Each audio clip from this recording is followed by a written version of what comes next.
कथा, पुरुषार्थ कथा, सुनो सुनो सिद्धार्थ कथा। सत्य कथा,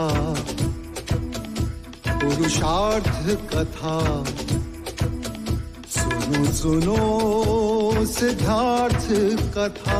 चढ़ते सूरज सा तेजवान वो कीर्तिमान, हुंकार भरे जब कूच करे, थर थर कांपे आसमान।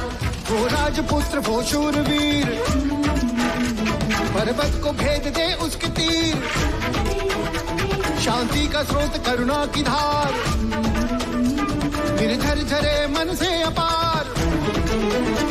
वो राजपुत्र वो शूरवीर, पर्वत को भेद दे उसके तीर, है शाक्य वंश का वो तारा, जगमग है जिससे जग सारा। सत्य कथा, पुरुषार्थ कथा, सुनो सुनो सिद्धार्थ कथा। आज तुम्हारे विवाह के दिन तुम यहाँ आओ मेरे पास।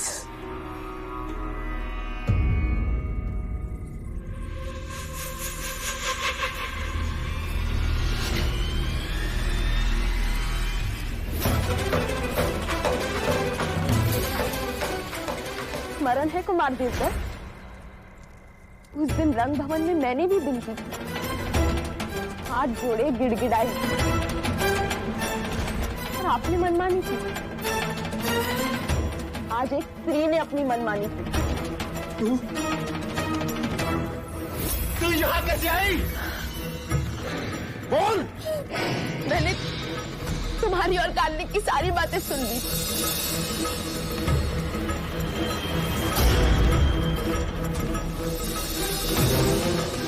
और मैंने ये निर्णय कर लिया, चाहे कुछ भी क्यों ना हो, मैं राजकुमारी यशोधरा की रक्षा करूंगी। अरे राजकुमारी जी, अच्छा अब हमें यही मिल गई। देखिए ना, युवराज कब से चौसर खेल रहे दूसरे कुमारों के साथ। युवराज यहाँ है? पर मुझे तो मैं तो ये संदेश देने आई थी कि हल्दी लगाने के बाद आपको महल के बाहर जाना मना है। क्या सोच रही हैं आप? कुछ नहीं। अरे राजकुमारी जी, आपके चुनर पे तो मेहंदी लग गई, आपको ये बदलनी होगी। चलिए मेरे साथ। मैं उनके साथ उनके कमरे में गई और उनकी चुनर मैंने ओढ़ ली। हालात से तुम्हारे सैनिक मुझे राजकुमारी समझकर यहाँ ले आए। तुझे पता नहीं, तुझे पता नहीं है तूने क्या किया है? पता है, जिस मनुष्य ने औरतों को सम्मान दिया है, उसने एक छोटा सा काम किया है।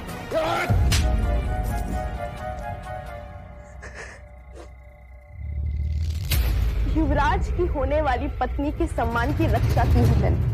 तेरी रक्षा कौन करेगा? उस बात की चिंता होती तो यहाँ तक आते ही नहीं। चाहूं तो इसी क्षण तेरे प्राण ले सकता हूँ। प्राण? वो तो उसी दिन खो दिए थे, जिस दिन गणिका कहलाई। खेल तो तुमने बहुत अच्छा रचाया था कुमार, पर भाग्यों के पास से पलटते देर नहीं लगती। भाग्य के पास से पलटते देर नहीं लगती जी। तुम यशोधरा को कभी हासिल नहीं कर पाओगे।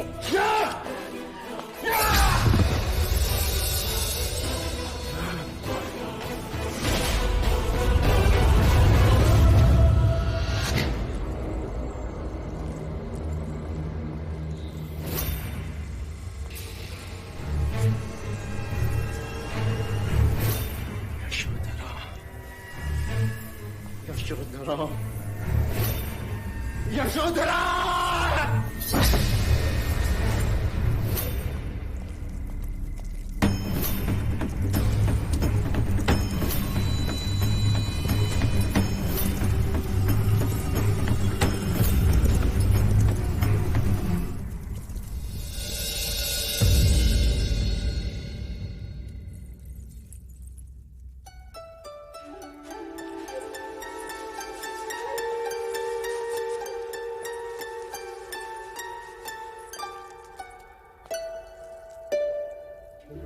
इतना एक चित्त होकर क्या काम कर रहे हो प्रजापति?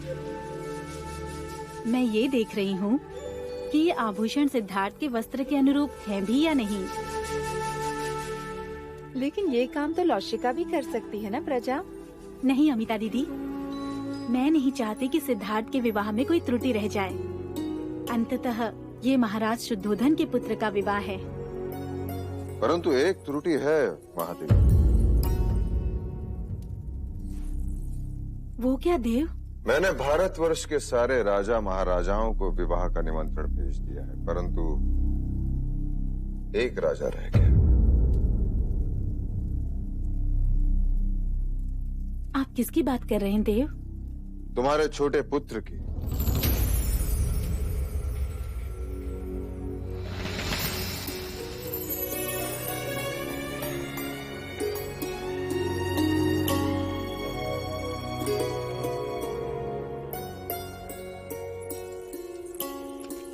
प्रजा, सिद्धार्थ के पालन पोषण में तुम इस तरह डूब गई कि तुम भूल गई कि तुम्हारा भी अपना कोई पुत्र है। किसी ने ताना क्या मार दिया कि सौतेले पुत्र का ध्यान कैसे रखोगी? तो अपनी संतान की बलि चढ़ा दी।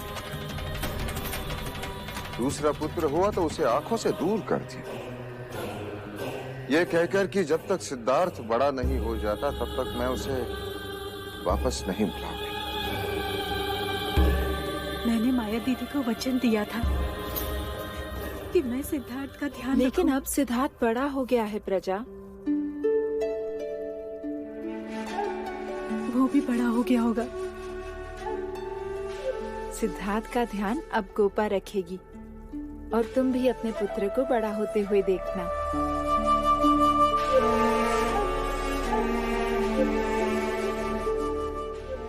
मुझे तो अब ये भी ज्ञात नहीं कि मैं उसे क्या कह के पुकारूंगी। नंद, नंद कहकर पुकारो उसे। नंद? माँ,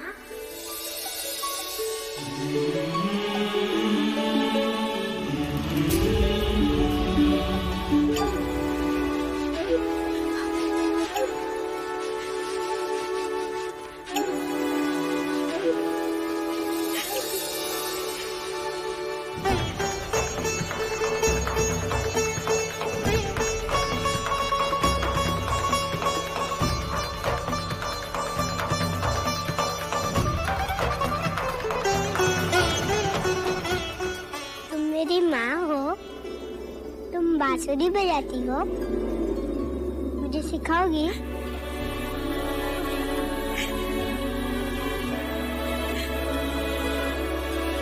भैया, कहते हैं कि एक स्त्री दूसरी स्त्री का बखान होते नहीं सह सकती, पर आज जगत की सारी स्त्रियां इस स्त्री के सामने नतमस्तक हैं।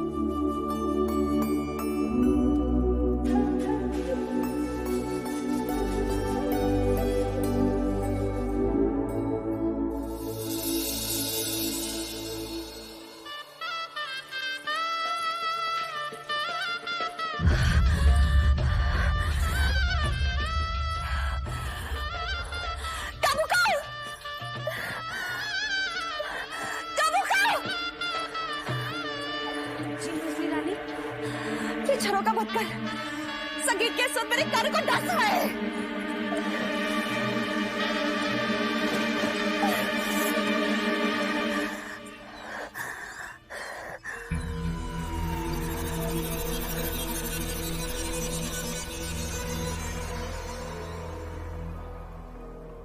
कुमार देवता महल लौट आए? नहीं मंजली रानी, रात ही गए हैं, अभी तक नहीं लौटे।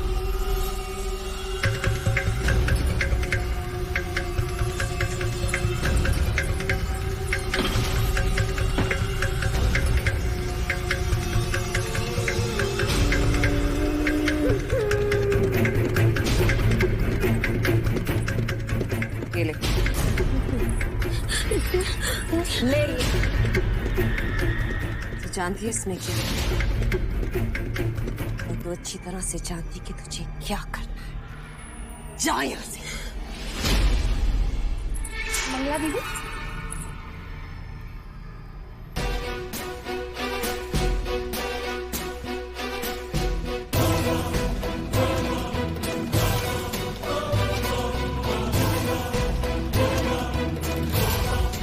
दीदी आप अब तक तैयार नहीं हुई?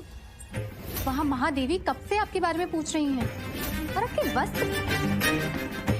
कामुका जी, मैं तो कब से कह रही हूँ, परंतु मंजली रानी है कि कुछ सुन। मेरी टिटोली कर रही है। कुमार देवता का विवाह हो रहा है जो मैं श्रृंगार करूं। नहीं जाना मुझे किसी भी विवाह में। जा यहाँ से।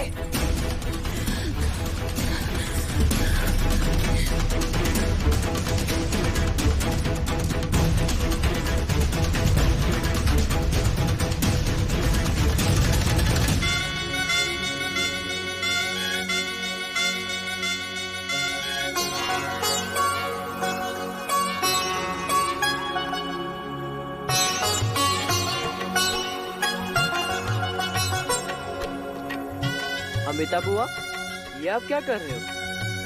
तुम्हारे भैया की नजर उतार रही हूँ छोटे राजा। मेरे जवाई को किसी की नजर ना लगे। अरे बुआ, यशोधरा की तो नजर लगी है, इसलिए तो युवराज आपके जवाई बने।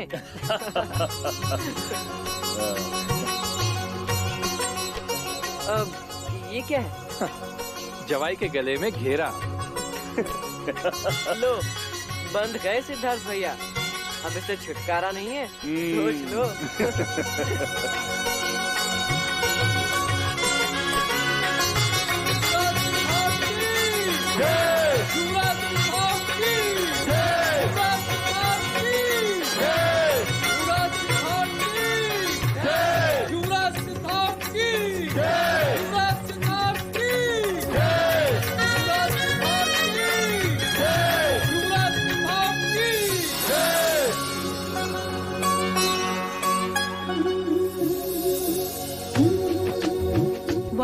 देखो तो कितना गहरा रंग आया है।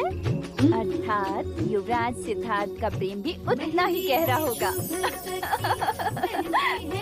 अरे तुम लोग मेहंदी के रंग को छोड़ो, युवराज सिद्धार्थ मंडप में आ चुके हैं। जल्दी करो, युवराज मंडप में आ गए हैं और माँ भी बुलाने आई रही होगी। देखो तो कितनी जल्दी है राजकुमारी जी को मंडप में बैठने की।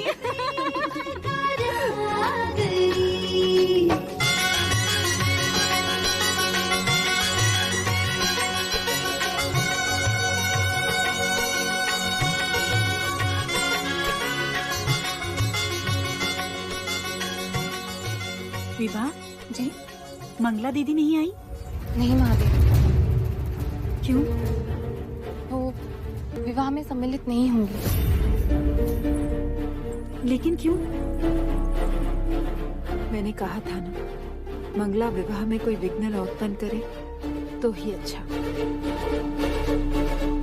अमिता दीदी, आप चिंतित ना हो, मैं आपके बड़े भैया के साथ जाती हूँ, फिर देखती हूँ कि मंगला दीदी कैसे रूठी रहती हैं।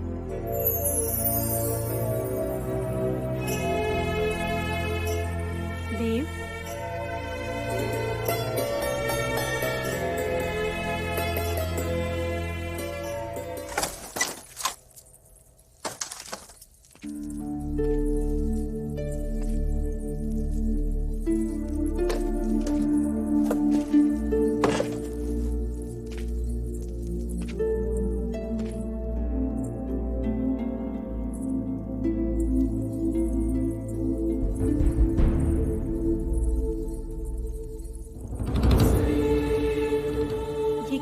दीदी, आपने अब तक श्रृंगार नहीं किया? सिद्धार्थ कब से मंडप में पहुंच गया है? चलिए उठिए, देवदत्त भी न जाने कहाँ चला गया। उठिए मंगला दीदी। नहीं महादेवी। क्या हुआ मंगला? मैं पुनः अपनी जग हसाई नहीं करवाना चाहती महाराज। जग हसाई? अर्थात? वर्षों पहले हर्ष में आकर मैंने सबसे कह दिया था कि मेरा ब्याह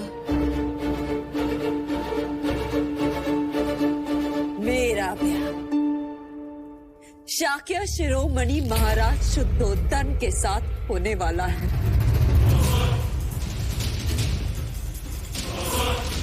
परंतु मेरी जगह साई हुई। यदि आज मैं विवाह में आई तो लोग मुझ पर हंसेंगे नहीं,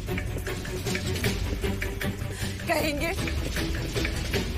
मंगला को तो कोई लाज लज्जा है ही नहीं, बड़ी बड़ी बातें कर रही थी। मेरे पुत्र देवदत्त का विवाह यशोधरा के साथ होगा, परंतु उसका विवाह तो आज सिद्धार्थ के साथ हो रहा है।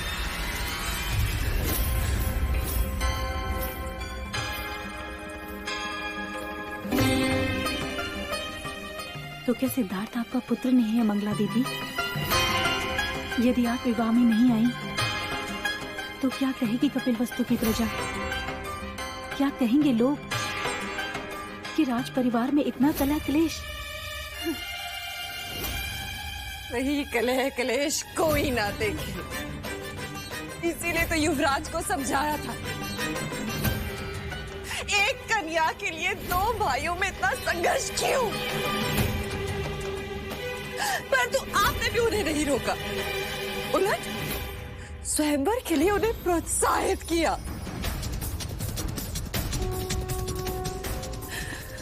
क्योंकि अब मेरे देवदत्त के लिए आपको पहले जैसा स्नेह नहीं रहा।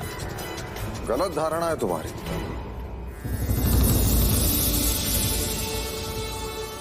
मेरे लिए आज भी देवदत्त और सिद्धार्थ में कोई अंतर नहीं। हाँ मंगला दीदी, महाराज के लिए आज भी वो दोनों कपिलवस्तु की दो आंखें हैं। सत्य कहा महादेवी, दो आंखें हैं, परंतु एक दाहिनी और दूसरी बाईं। एक चगुन तो दूसरी अपशगुन। एक शाक्यों के सिंहासन पर बैठेगा और दूसरा वही सिंहासन के सामने नतमस्तक। युवराज को यशोधरा में सिंहासन मिलेगा और मेरे देवदत्त को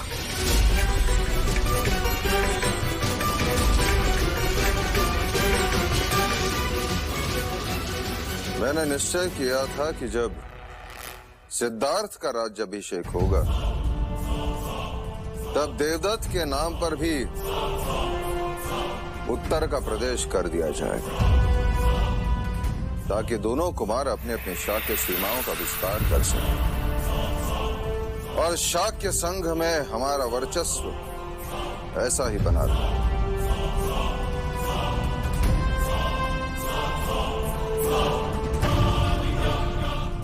क्या मैं इसे एक वचन समझूं? क्या आपको महाराज के वचन पर संदेह है?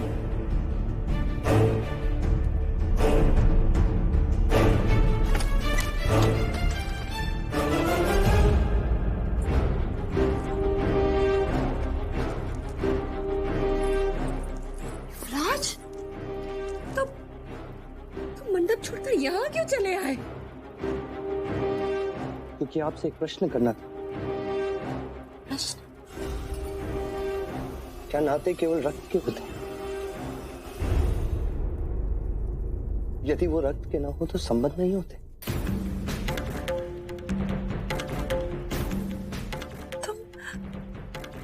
तुम ऐसा क्यों पूछ रहे हो? मैं आपकी गोद में खेला हूं, ज्येष्ठ के पीछे पीछे दौड़ा, काकाश्री से बहुत कुछ सीखा है मैं।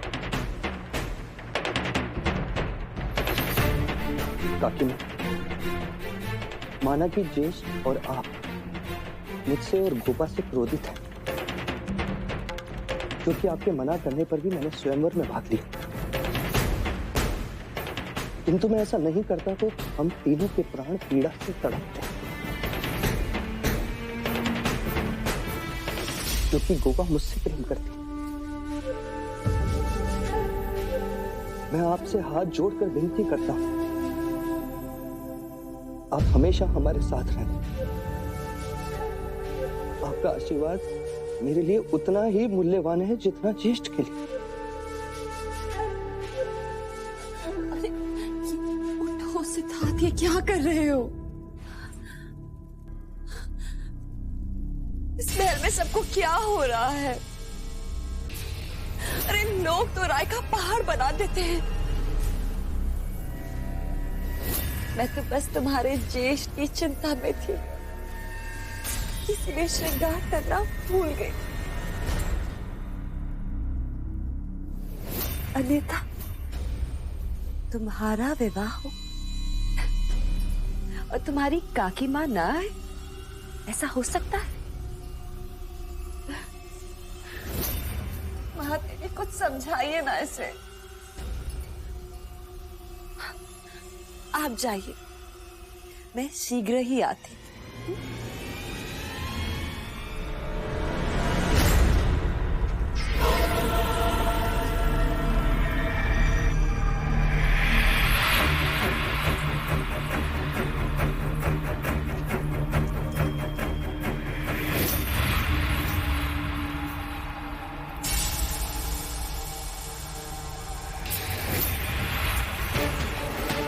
कौशल नरेश महाराज प्रसन्न जीत की। कौशल नरेश महाराज प्रसन्न जीत की।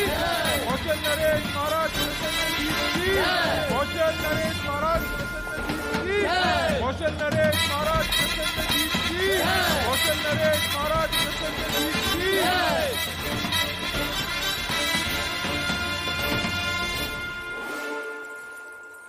पधारिए, पधारिए महाराज प्रसन्नजीत। शाक्यों के कपिल वस्तु में आपका स्वागत। आपको रथ से उतरते देखा तो एक पल यही लगा कि शत्रु का रथ यहां कैसे। हम तो भूल ही गए कि संधि करके आप अब हमारे मित्र हो।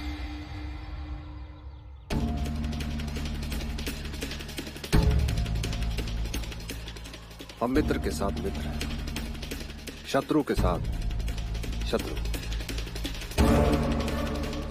परंतु आदर हम दोनों का करते हैं।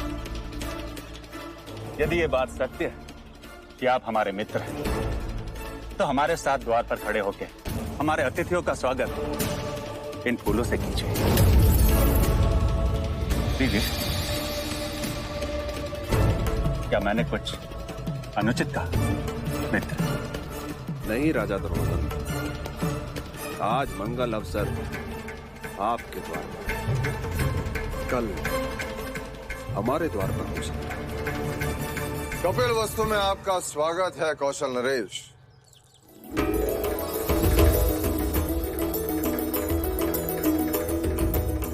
कौशल नरेश, राजा प्रसन्नजीत, आपका आना हमारी मित्रता के लिए अत्यंत शुभ संकेत है। पहले हम मनुष्यता के शुभ संकेत से तो मिलने। कहाँ है युवराज सिद्धार्थ? आइए महाराज, आइए। कौशल नरेश महाराज प्रसन्न जीत की। कौशल नरेश महाराज प्रसन्न जीत की। कौशल नरेश महाराज प्रसन्न जीत की। कौशल नरेश महाराज प्रसन्न जीत की। कौशल नरेश महाराज प्रसन्न जीत की। कौशल नरेश महाराज प्रसन्न जीत की। आपकी उपस्थिति ने कौशल और शाक्यों की मित्रता पर मोहर लगा दी महाराजा प्रसन्नजीत। स्वागत है आपका।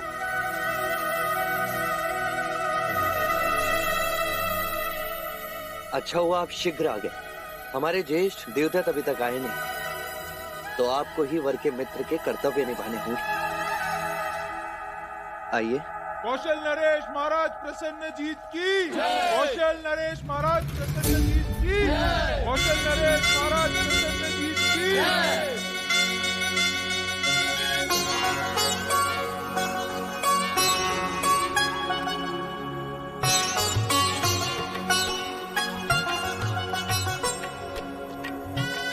कन्या को बुलाइए।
हाय महाराज। तो शाक्य राजा आपसे मंत्रणा करना चाहते हैं। मंत्रणा? इस समय? हाँ भाई महाराज, आइए।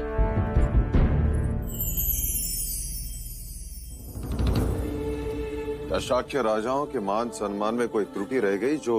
महाराज शुद्धोधन, आपने पुनः मनमानी की है। मनमानी? शाक्यों के शत्रु प्रसन्नजीत को आपने विवाह में कैसे आमंत्रित किया? परंतु वो शत्रु के रूप में नहीं, मित्र के रूप में आया है। परंतु कौशल नरेश के साथ मित्रता है शत्रुता? इसका निर्णय तो शाक्य संघ की बैठक के पश्चात होना है। फिर आपने प्रसन्नजीत को विवाह में आमंत्रित कैसे किया? युवराज सिद्धार्थ ने हमसे अधिक सम्मान प्रसन्नजीत को दिया। हाँ, उसको अधिक सम्मान देकर हमें अपमानित किया है। अपमानित किया है आपने, अपमानित किया है। आप मेरा विश्वास करें, मेरा हर प्रयास शाक्यों के हित में होता है, ना कि उनके विरोध में। क्षमा करें महाराज, हमें आपका ये प्रयास दिखाई नहीं देता। हाँ, नहीं दिखाई देता। आपको प्रसन्नजीत की मित्रता मुबारक। अब हम और यहाँ नहीं ठहर सकते। हमारे गुरु कहते थे कि भोजपत्र पर यदि राजनीति लिखा, उसे उल्टा कर देखो तो कूटनीति नजर आती। आपने शाक्य राजा की राजनीति देखी है, कूटनीति नहीं। हमने उसे विवाह का आमंत्रण दिया, परंतु उस आमंत्रण को स्वीकार कर लाचार होकर प्रसन्नजीत को कपिलवस्तु आना पड़ा। ये नहीं देखा। अश्वमेघ की इच्छा रखने वाला नरेश कैसे सबसे आंख मिलाएगा, ये नहीं देखा। आपने हमारा दिया हुआ सम्मान देखा, परंतु होने वाला अपमान नहीं देखा।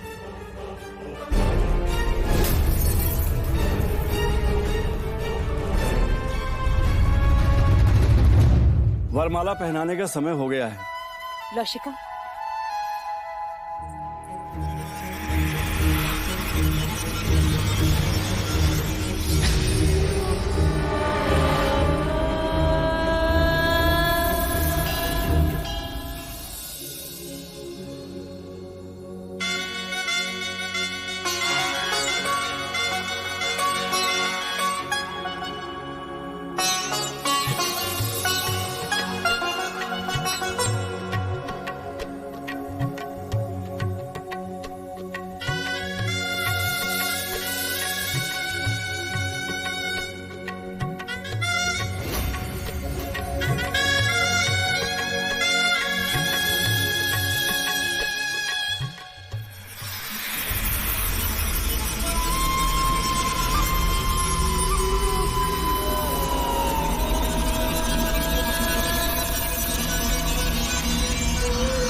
अरे मारो कोई इसे, अरे मारो।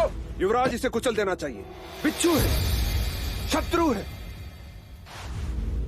ये शत्रु नहीं, मात्र एक जीव है। जिस तरह हम मनुष्य अपने बचाव के लिए शस्त्र उठाते हैं, उसी तरह ये जीव आत्मरक्षण के लिए डसते हैं।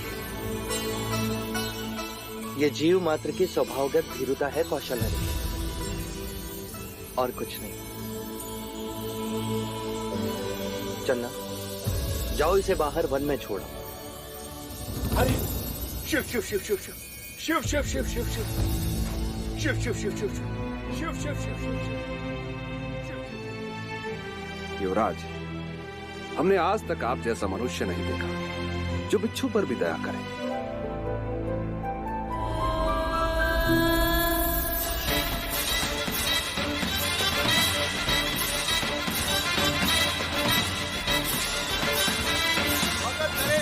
जय, मगध नरेश की जय, मगध नरेश की जय। भाई महाराज, मगध नरेश महाराज बिंबिसार आ चुके हैं। चलो। मगध नरेश की जय, मगध नरेश की जय, मगध नरेश की जय, मगध नरेश की जय, मगध नरेश की जय, मगध नरेश की जय, मगध नरेश की जय। हमारा आमंत्रण स्वीकार कर यहाँ उपस्थित होना हमारे लिए अभिमान की बात है मगध नरेश। उपस्थित तो होना ही था। पराक्रमी राजाओं की संगत किसे अच्छी नहीं लगती, और आप तो केवल पराक्रमी ही नहीं, हमारे पड़ोसी भी हैं। आपने जिस प्रकार अति महत्वाकांक्षी कौशल नरेश को पाठ पढ़ाया है, वो प्रशंसनीय है। आपका स्वागत है।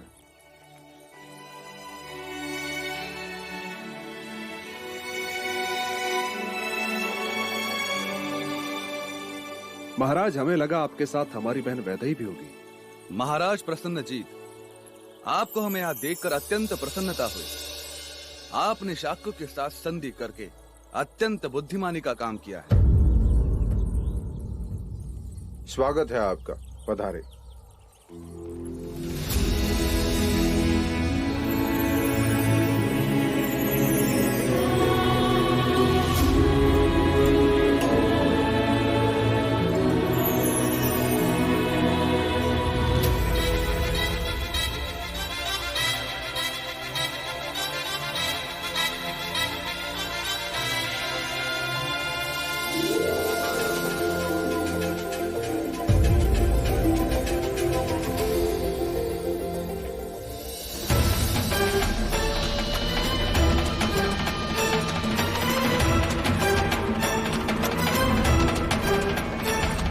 खेल तो तुमने बहुत अच्छा रचाया था कुमार। तुम यशोधरा को कभी हासिल नहीं कर पाओगे।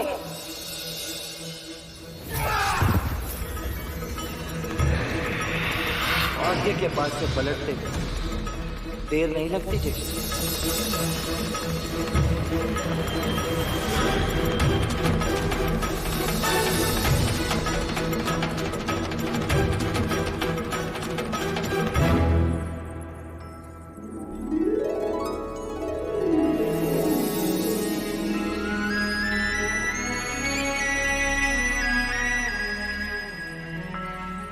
वैशाली नरेश की जय, वैशाली नरेश की जय, वैशाली नरेश की जय, वैशाली नरेश की। लेकिन नरेश आए हैं, अर्थात आम्रपाली भी आई हुई। हाँ हाँ, आम्रपाली भी। वैशाली नरेश की जय, वैशाली नरेश की जय, वैशाली नरेश की जय, वैशाली नरेश। स्वागत है लच्छवी नरेश, स्वागत है आप। वैशाली नरेश की जय, वैशाली नरेश की वैशाली नरेश की वैशाली नरेश। स्वागत है। वैशाली नरेश की। क्षमा कीजिए, रास्ते में देर हो गई, लेकिन मैं अपने दिए हुए वचन के अनुसार वैशाली की नगर वधू आम्रपाली को साथ लाया। आपने वचन निभाकर हमें सम्मानित किया। ऐसे प्रसंग को एक और नाम देना चाहिए, राजाओं का मिलन उत्सव। लच्छू नरेश, जब से हम यहाँ आए तब से सभी की जिह्वा पर जैसे आम्रपाली ही नाच रही। क्यों ना हो, संपूर्ण भारतवर्ष में उस जैसी कुशल नृत्यांगना और सौंदर्यवती है कहाँ?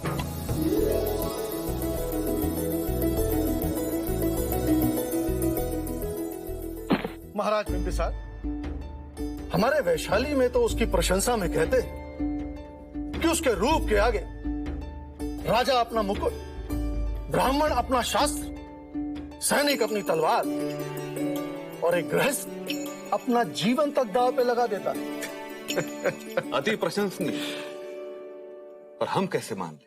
वो आम्रपाली है, वैशाली की नगर वधू। चाहे तो देखकर परख सकते हैं। आपके बखान में अर्थ कम घमंड अधिक है। वो तो है, बड़े बड़े क्षत्रियों का पुरुषत्व वो अपने सौंदर्य के तराजू में तोल लेती है। अब तो अवश्य देखना पड़ेगा किसका पल्ला भारी है।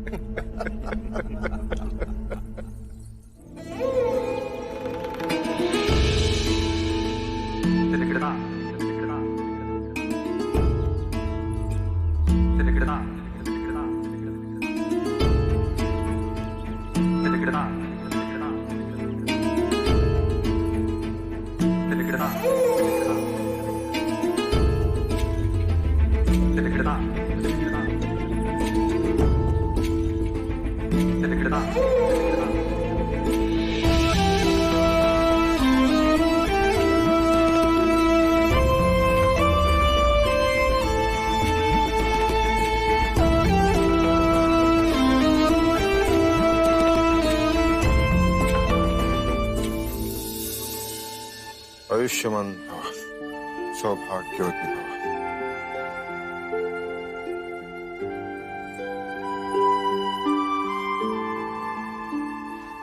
सदा सुखी रहो।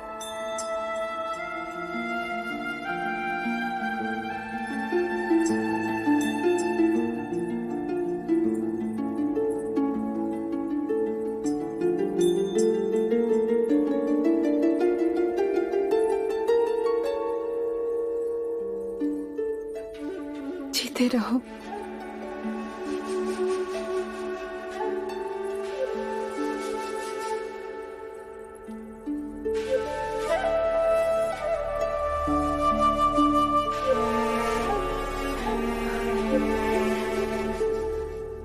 प्रजा, आज से तुम यशोधरा की मां हो। इससे किसी भी तरह की मर्यादा भंग हो जाए तो क्षमा करना। समझना कि मेरे पालन पोषण में कोई क्षति रह गई। नहीं अमिता दीदी,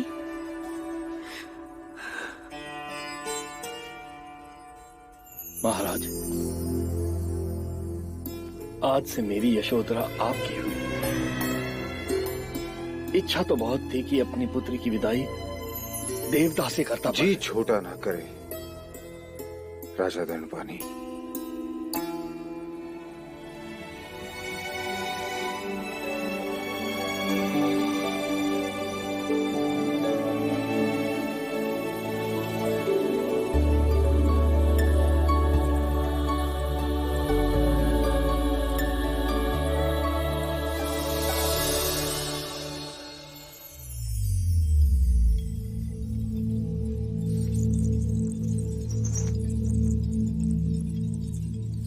देवी, मगध नरेश बिंबिसार आपसे भेंट करना चाहते हैं। मगध नरेश, आमंत्रित करो उन्हें।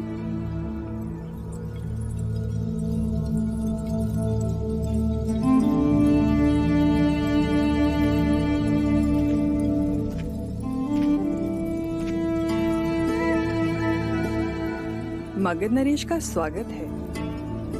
कहिए महाराज, आपका हमसे क्या काम? तुम पहली नगर वधू हो जो मगध नरेश बिंबिसार के स्वागत के लिए खड़ी नहीं हुई। क्या करे महाराज, विवश हूँ। घुंघरू जो बांध रही हूँ अधूरा नहीं छोड़ सकती। कला के भी कुछ नियम हैं। विराजिए। वाह, इतने वर्षों के पश्चात सौंदर्य और चातुर्य का योग एक साथ देखा। मैंने तुम्हारी इतनी प्रशंसा सुनी कि मैं स्वयं को रोक ना सका।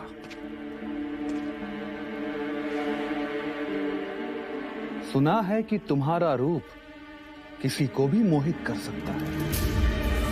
ठीक सुना है आपने। आप चाहें तो परख ले हमें। इतना आत्मविश्वास? कहते हैं कि विवाह के दिन वर को वधू से कोई विमुख नहीं कर सकता। यदि तुम कुछ देर के लिए सिद्धार्थ को मोहित करके अपने मोहपाश में जकड़ लो तो आप क्या हारेंगे? क्या जीतना चाहती हो?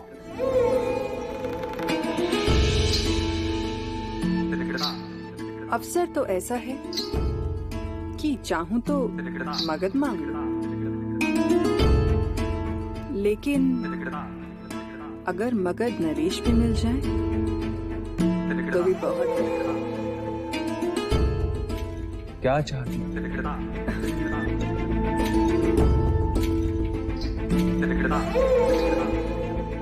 यदि आप हार गए तो ये बंधे हुए घुंघरू आप खोलेंगे, और यदि तुम हार गई तो मगध प्रदेश में मेरा एक भवन होगा केवल आपके लिए। अर्थात दोनों ही सूरत में मैं ही जीता आम्रपाली। कैसे? यदि मैं हार गया तो घुंघरू खोलते समय तुम्हारे चरण स्पर्श करने का अवसर प्राप्त होगा, और मैं जीता तो तुम्हारे चरण मगध में होंगे। सत्य कथा, पुरुषार्थ कथा, सुनो सुनो सिद्धार्थ कथा।